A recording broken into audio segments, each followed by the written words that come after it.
Para conversar del escenario económico, lo que se ha avanzado, lo que no, cuáles son los grandes desafíos, la discusión política legislativa al respecto, estamos hoy en la entrevista Prime con Bernardo Larraín Mate, presidente de Pivotes, que es un centro de incidencia pública formada hace 2 años. Bernardo, muchísimas gracias por acompañarnos. Gracias a ti, Andrea, por invitar a conversar. ¿Cómo están las relaciones en general del mundo empresarial con el gobierno? ¿Cómo lo evalúa? Bueno, como deben ser. Yo creo que el mundo empresarial, por supuesto que tiene un rol principal, ¿no es cierto?, que es hacer empresas, hacerlas crecer, tomar riesgo, innovar, pero también tiene que estar muy activo en el debate público. Y cuando en ese rol, que no es exclusivo de la política, no es monopolio de la política, bueno, por supuesto que de repente en el fondo hay que comentar, opinar y criticar políticas públicas que el gobierno propone, sea del signo político que sea, digamos. Y eso siempre ha sido un rol. Yo siempre he defendido la legitimidad de que el mundo empresarial participe activamente del debate público y exprese críticas con respeto y transparencia. ¿Sienten ustedes que hay una animadversión especial de parte del Ejecutivo hacia el empresariado o más bien un prejuicio respecto a lo que representa el empresariado? Mira, yo creo que los prejuicios, los sesgos son cosas que ocurren dentro de la cabeza de las personas. Y yo no me arrogo la capacidad para entrar en la cabeza ni del presidente ni de su ministro. Por lo tanto, creo que es más interesante evaluar las políticas públicas. Y te doy un ejemplo, la política nacional del litio, que se anunció hace casi un año. Es evidente que hay una mayor confianza del gobierno en el Estado empresario desarrollando proyectos de litio que en abrir las puertas para que sean muchas empresas privadas las que desarrollan sus proyectos. ¿Y por qué lo digo? Porque si ha transcurrido un año desde que anunció la política nacional del litio el gobierno, y el principal foco ha estado en generar las condiciones para que una empresa estatal como Codelco llegue en acuerdo con SQM para desarrollar como accionista controlador, digamos, el litio en el Salar de Atacama. Y sin embargo, las condiciones, la política que había anunciado el gobierno para que muchas empresas privadas participaran en el desarrollo de proyectos de litio en otros salares, se ha postergado y se ha postergado y se ha postergado. Eso da cuenta claramente de que en una industria que es una de las principales potenciales de desarrollo futuro que tiene Chile, se está confiando más en el Estado empresario que en muchos actores privados compitiendo en igualdad de condiciones, desarrollando distintos proyectos de litio. Ya vamos a profundizar respecto a esos proyectos, a lo que es la agenda proinversión, si se ha avanzado o no.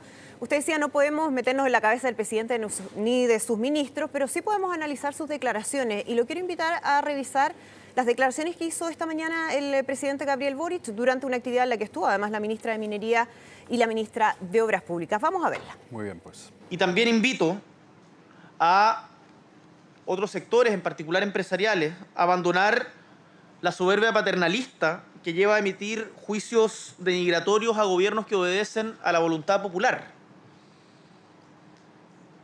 Para que se entienda más claro, más Narbona, menos Craig. Y esas afirmaciones denigratorias creo que no contribuyen justamente a esa confianza. El presidente habla de soberbia paternalista. Previamente había hecho otras declaraciones. Primero dijo que había que despercudirse de los viejos prejuicios generalizados hacia la empresa, que había que evaluarlos en función de su desempeño, pero luego hace esta declaración y habla de algo que no contribuye a esa confianza. ¿Qué le parece esa declaración del presidente Gabriel Boric? Bueno, como dije recién, el mundo empresarial, así como la sociedad civil, el mundo académico, tienen el deber de participar en el debate público y lo tienen que hacer con transparencia y franqueza.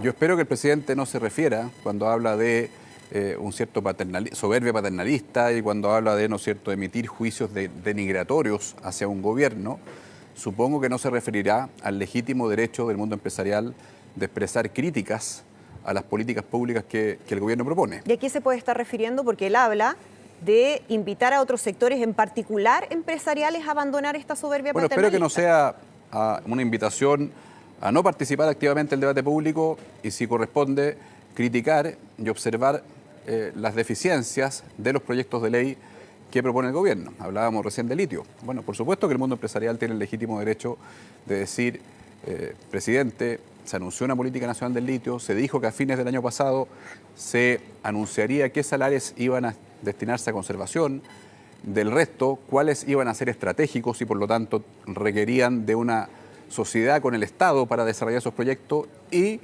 cuáles no, y por lo tanto podían ser desarrollados libremente por actores privados. Bueno, ese anuncio que el ministro Marcel dijo que iba a estar listo a fines del año pasado, todavía no ocurre. Entonces, obviamente hay una preocupación de muchas empresas que quieren desarrollar proyectos de litio en Chile y que no tienen la seguridad jurídica de cuáles son las condiciones en las cuales pueden desarrollar esos proyectos. Entonces, insisto, opinar objetivamente de políticas públicas, criticarlas si es necesario con respeto y con transparencia.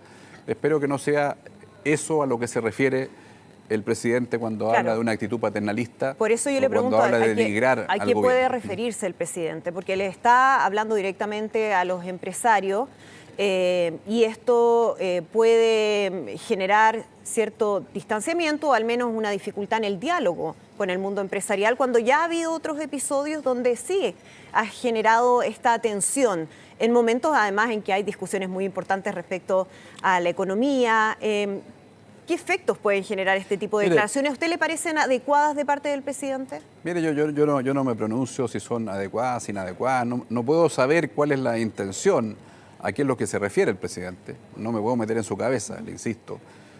Pero prefiero observar, comentar, opinar objetivamente, con transparencia, de las políticas públicas que el gobierno propone. ¿Pero afecta a las confianzas? No, yo creo que no, porque finalmente son frases que si no se refieren a inhibir el rol empresarial, no solamente creando empresas, formando empresas, innovando, sino que también participando activamente en el debate de políticas públicas y, si es necesario, criticarlas, si es que consideramos que no contribuyen al desarrollo a largo plazo del país. Si no se refiere a eso, no rompe las confianzas. Ahora, él tendrá que explicar a qué se refería, digamos.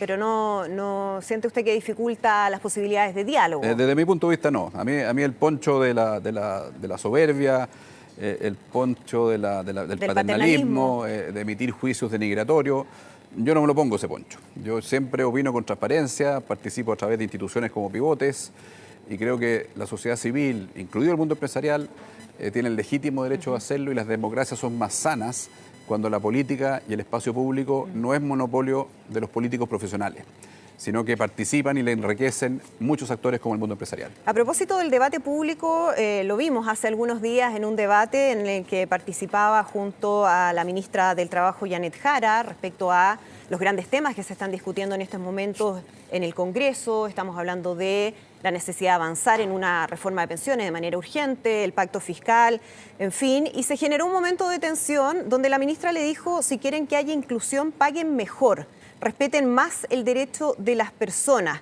Y hubo una respuesta de muchos economistas que dijeron: a ver, aquí lo que se necesita es crecimiento, que el gobierno ponga el foco en el crecimiento. Primero, ¿usted está de acuerdo con eso? ¿Cómo recibió esa declaración? Y segundo, ¿es suficiente el crecimiento por sí solo o no lo es? Bueno, ese debate se produjo a partir de un comentario que hice yo, que era el siguiente.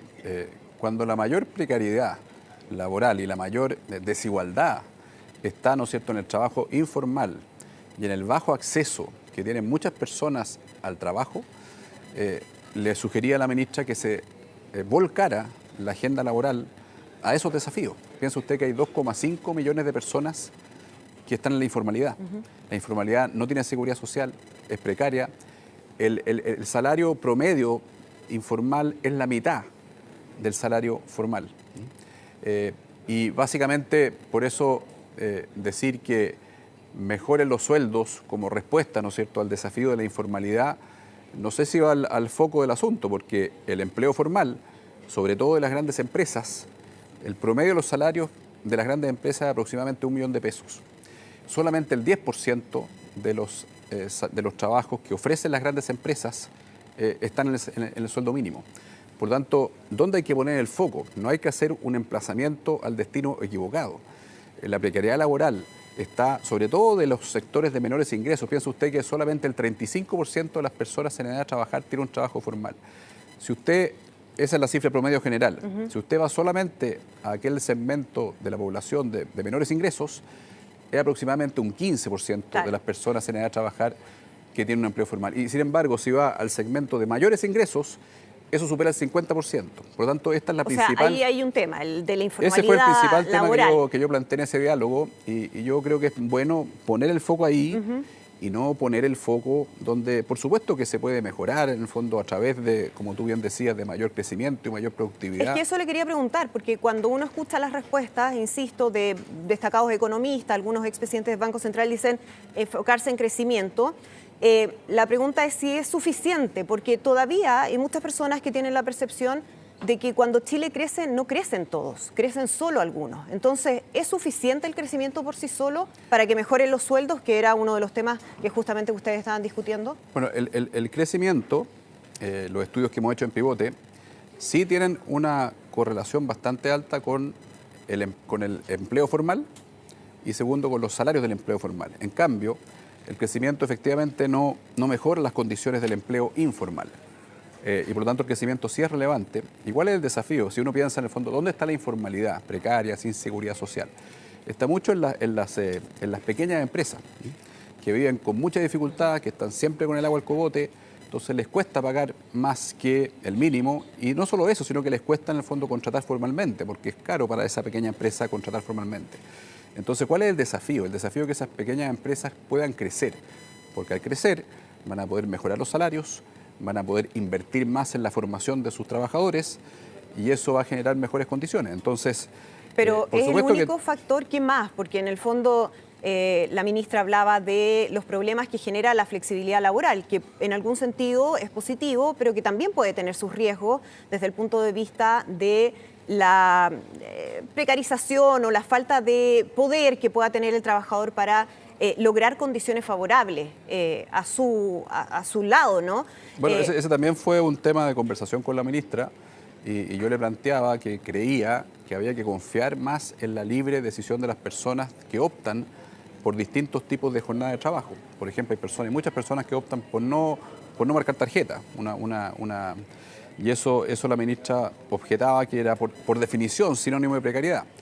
Yo creo que eso no es así, digamos. O sea, no en todos los casos, pero sí hay casos donde los trabajadores no tienen muchas posibilidades de elegir. Pero, por ejemplo, tú decías, ¿es el crecimiento suficiente? Yo creo que también hay que meterse en la discusión de que el marco general laboral, protegiendo los derechos de los trabajadores, al mismo tiempo permita más espacios de adaptabilidad y flexibilidad, de forma tal de que la jornada de trabajo o bien el lugar de trabajo se adecúe mejor a las características particulares de cada persona. Entonces, en el caso, perdón, Bernardo, y eso no necesariamente es sinónimo de precariedad. Si ustedes piensan que Chile, en cuanto a flexibilidad, por ejemplo, en los países de la OECD, tú tienes una jornada máxima de trabajo, 40 horas, 42 horas, 45 o menos.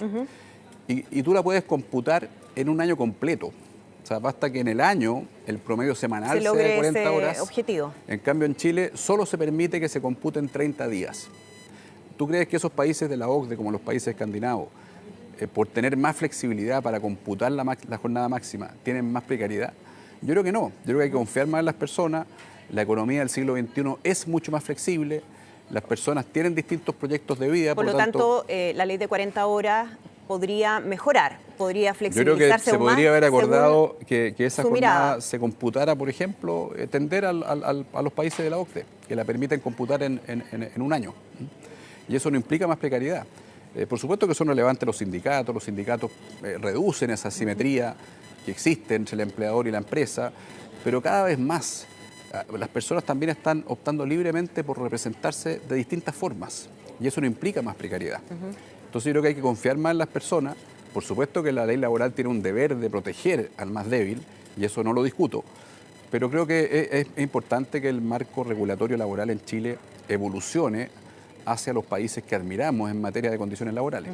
Sigamos hablando de crecimiento y especialmente luego de que conociéramos el crecimiento de este 0,2% del PIB durante 2023, algo que celebró el gobierno.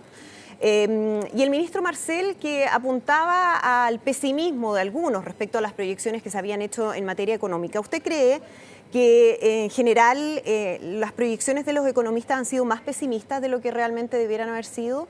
¿De lo que viene para este yo año? Creo que el llamado es a ser realista, ni optimista ni pesimista. O sea, destinar pero ¿quién se ha acercado más a eso? Destinar tiempo a un debate básicamente comparando el anticipo que se había hecho, que era menos 0,2, comparándolo con el real, que fue más 0,2. ¿No le parece relevante? Completamente bizantino, porque estamos en cero, estamos creciendo cero. la economía chilena y la productividad llevan estancada más de una década. El crecimiento potencial, que es realmente lo que debiera interesarnos, es decir, cuál es la capacidad que tiene la economía chilena de crecer, de generar empleos formales, de volver a dinamizarse. Eso es extremadamente bajo. Un 2% no va a resolver los problemas sociales que tiene Chile. Por lo tanto, pongamos el foco en el crecimiento a largo plazo, no celebremos cuando es más 0,2, no dramaticemos cuando es menos 0,2, pero seamos en el fondo muy ambiciosos en subir en la posibilidad de crecimiento que tiene nuestra economía. Las personas ya están sintiendo el dolor de la informalidad, ya están sintiendo las dificultades para acceder al trabajo. Las mujeres especialmente tienen menor acceso al trabajo que los hombres, lo mismo que las mujeres tienen una mayor informalidad que los hombres. Y por ejemplo, un proyecto de ley que beneficia a las mujeres como es Sala Cuna Universal, lleva años durmiendo en el Congreso. El gobierno equivocadamente, en mi opinión, lo condicionó a la aprobación del pacto fiscal. Yo creo que esa cuestión tiene que aprobarse de inmediato, se lo merecen las mujeres que tienen menos acceso al trabajo, que tienen que recurrir a la informalidad, que tienen que cuidar a sus hijos. La Sala Cuna Universal es fundamental para eso. Bernardo, hablemos de un tema que conocíamos ayer y que ha generado muchísima preocupación, especialmente en el Biobío. Me refiero a la decisión de la siderúrgica Huachipato de suspender indefinidamente sus operaciones ante los efectos de esta competencia desleal de parte de empresas de acero china y los aranceles que califican de insuficientes recomendados por la Comisión Antidistorsiones. Muchos se preguntan si era algo evitable el escenario en el que estamos hoy. Mira, yo voy a ser bien franco, no era fácil de evitar. Al final, importaciones de acero de cualquier país, sea de China o de cualquier país, de India, en fin, a un precio más bajo para los consumidores chilenos, ¿es bueno o malo para Chile? Ahora, claro, si hay dumping, si hay subsidio, ese es el rol de la política pública, digamos, en cuanto a establecer en el fondo sobretasa, en fin, pero pensar que una mayor sobretasa iba a resolver la menor competitividad de Huachipato respecto de otras fuentes de producción de acero, me parece que eso es engañar a las personas que están sufriendo un dolor hoy día, ¿no es cierto? Que esas personas que eventualmente van a quedar desempleadas, esa ciudad de Talcahuano, que obviamente Huachipato era muy relevante. Yo creo que hay que ser franco. La competitividad del acero chileno no era muy elevada. Digamos. Aunque sea una competencia desleal. Bueno, eso obviamente que tiene que ser regulado.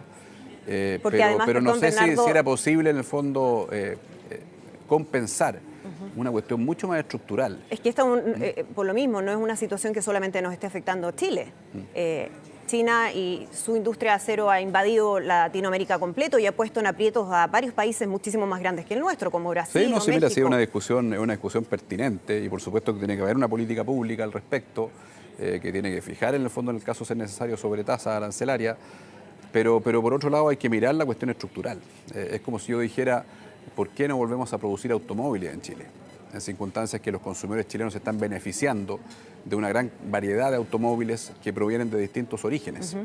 Esa es la virtud del comercio internacional. Por supuesto que los beneficios de la globalización y del comercio internacional llegan a muchas personas, pero también generan perdedores. O sea, no hay duda, ¿no es cierto?, que las personas que viven en Talcahuano, que trabajan en Huachipato, bueno, deben estar legítimamente con mucha inquietud. Y ahí está, ¿no es cierto?, otra política pública necesaria, en el fondo, que es tratar de acompañarlo, de convertir sus capacidades para que eventualmente puedan buscar otro trabajo, en fin, pero no tapemos el sol con un dedo. O sea, la realidad de la competitividad de la producción de acero en Chile, bueno, es baja y por lo tanto, en el fondo, los consumidores, el emprendimiento, la industria chilena se beneficia de recibir acero de otras latitudes a precios más competitivos. Ahora, si hay prácticas anticompetitivas, dumping, bueno, obviamente que es lo que se acusa en este caso. ¿Y es pertinente entonces responsabilizar al gobierno de esto como lo están haciendo algunos? Me parece que no, honestamente. Yo creo que hay una cuestión estructural. Yo no tengo una opinión de si los sobretasas que se impusieron son suficientes o no. Me parece a mí que hay que analizar con mucha franqueza y con mucha objetividad cuál es la competitividad estructural de la industria del acero en Chile en comparación con otros orígenes. Y esto afecta directamente el empleo. Estamos hablando de 22.000 personas, familias, con una serie de afectados indirectos del cierre de la siderúrgica, en un momento en que el empleo también es un desafío, un problema para el escenario económico del país. ¿Cómo ve la agenda que hay desde el Ejecutivo respecto al problema de empleo en el que se encuentra Chile? Bueno, obviamente el dinamismo ocurre cuando, bueno, dolorosamente, quizás una fábrica como Huachipato anuncia su cierre, no sé si temporal o definitivo. Ojalá que simultáneamente se estuvieran emprendiendo otros proyectos que pudieran absorber ese empleo, digamos. Por ejemplo, en la misma región, hace un tiempo se rechazó ambientalmente un proyecto de tierras raras en la región del Biobío, en la comuna de Penco, me parece. Tierras raras que son fundamentales para la transición energética, para las baterías, etcétera, etcétera, etcétera. Y se rechazó por el sistema de evaluación de impacto ambiental que tenemos en Chile, el sistema de los permisos, que es extremadamente engorroso, es discrecional, es completamente incierto. Entonces, claro, se producen en fondo noticias negativas como la que tú mencionas, pero ojalá que contra esa noticia negativa hubieran 3, 4, 5 proyectos de litio, por ejemplo, o de tierras raras, o de cobre, o de salmonicultura que estuvieran emergiendo. Y eso no está ocurriendo. La inversión en Chile el año pasado cayó un 5%. Claro.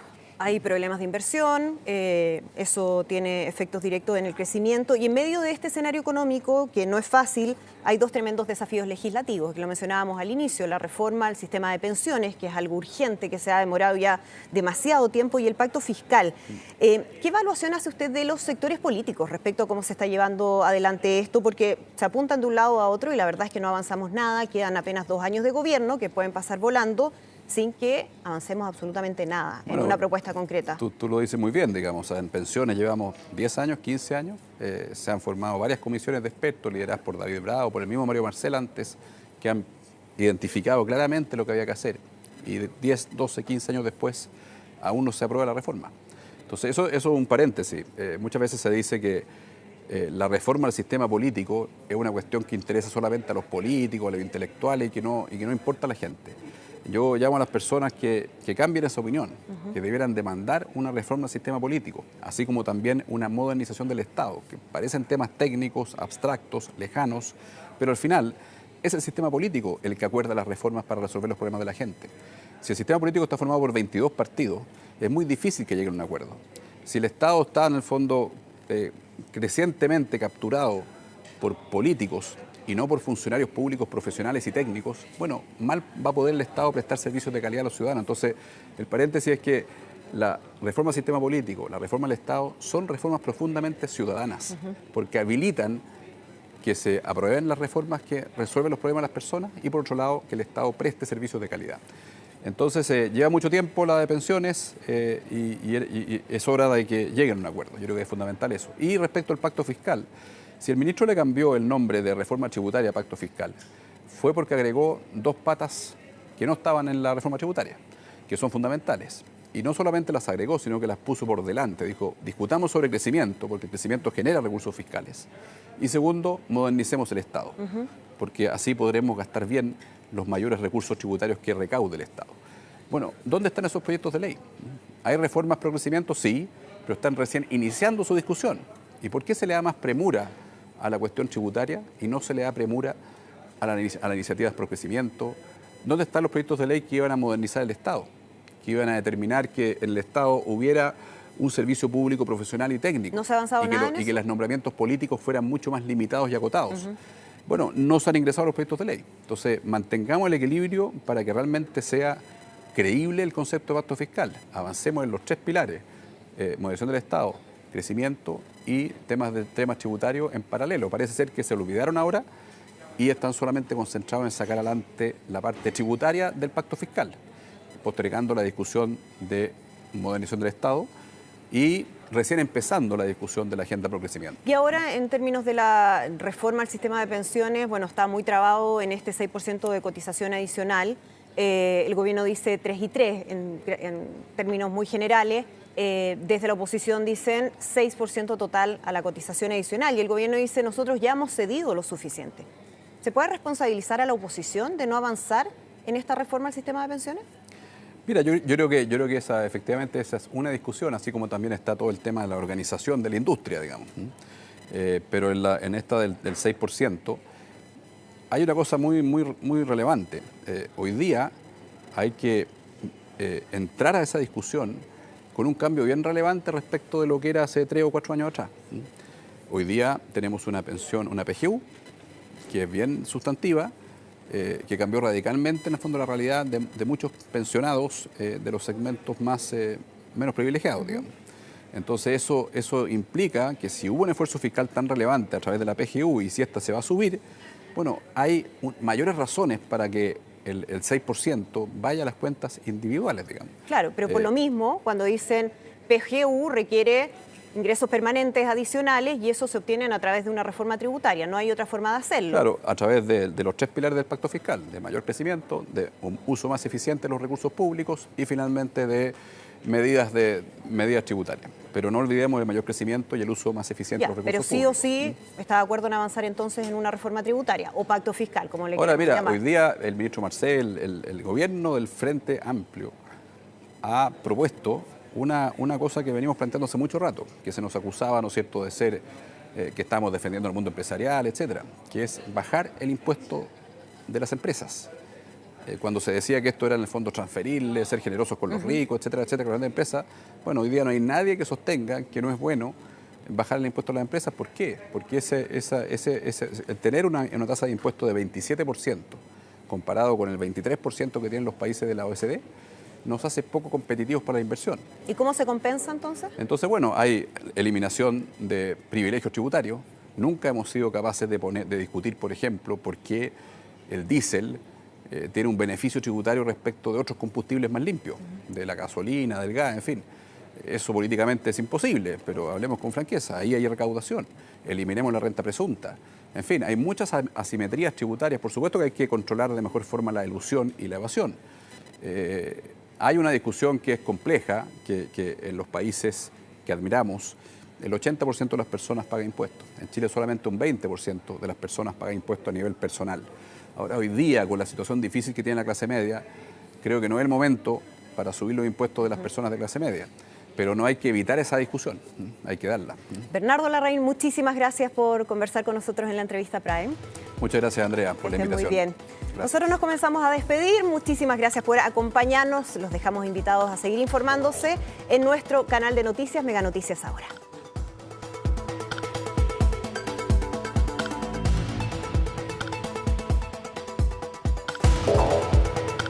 La entrevista Prime.